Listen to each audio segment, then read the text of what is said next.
সমস্ত কিছু উদ্যোগ সমস্ত আমরা যারা মধ্যবিত্ত আছে আমরা বাজার আসলে হিমশিম খাই। ততটা বেশি না, ঠিক আছে, আমদানি কম, এই কারণে দামটা একটু বেশি, এটা বেশি বলা চলে না। সরকারদের শিল্পপতিকের জমি নিষিদ্ধ করে দিতে হবে কিনা, তাহলে আপনার মনে করেন দেশীয় মাছ পাওয়া যাবে।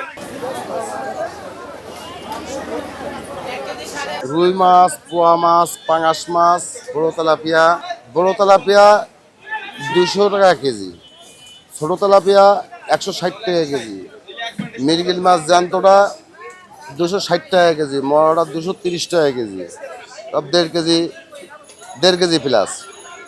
Glass cup 2 KG plus 2.5 KG, 250 টাকা কেজি। পাঙাশ মাছ 170 টাকা কেজি, 1 কেজি প্লাস 1.5 কেজি।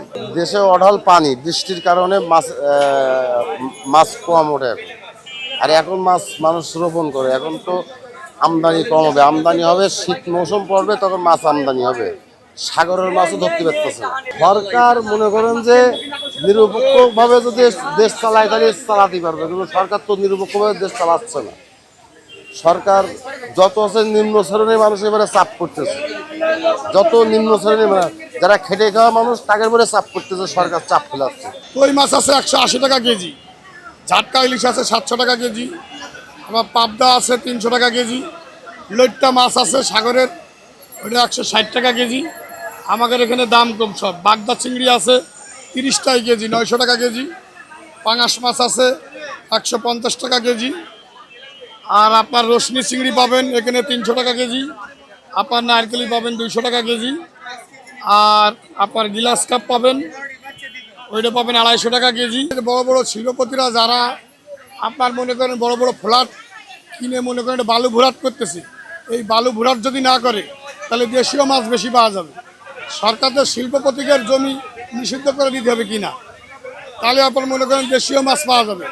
দেশি মাছ মরার কারণ এই বালি দিয়ে আপনার খাল বিল সব মনে করেন করা দিতেছে, ভরাট করে দিতেছে, তাতে করে মাছের সংকট দেখা যাচ্ছে।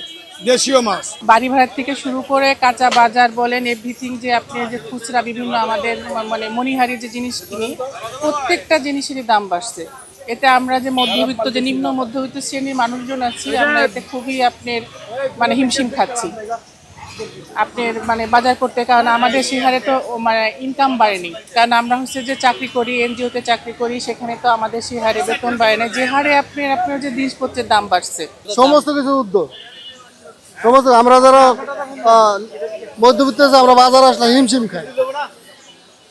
খাই যে কি দিয়ে কি করবো। ততটা বেশি না, ঠিক আছে, আমদানি কম, এই কারণে দামটা একটু বেশি, এটা বেশি বলা চলে না। যারা নিম্নবিত্ত লোক, ওদের ইনকাম কম কিন্তু খরচটা তাদের কম না, সেই ক্ষেত্রে তাদের জন্য একটু কষ্টসাধ্য। কাঁচামালের ক্ষেত্রে এগুলি চাষাবাদ, জমি চাষাবাদ বাড়াতে হবে, বাড়ালে মনে করেন যে সবজি উৎপাদন বেশি হবে, উৎপাদন বেশি হলে দামটা কমে আসবে।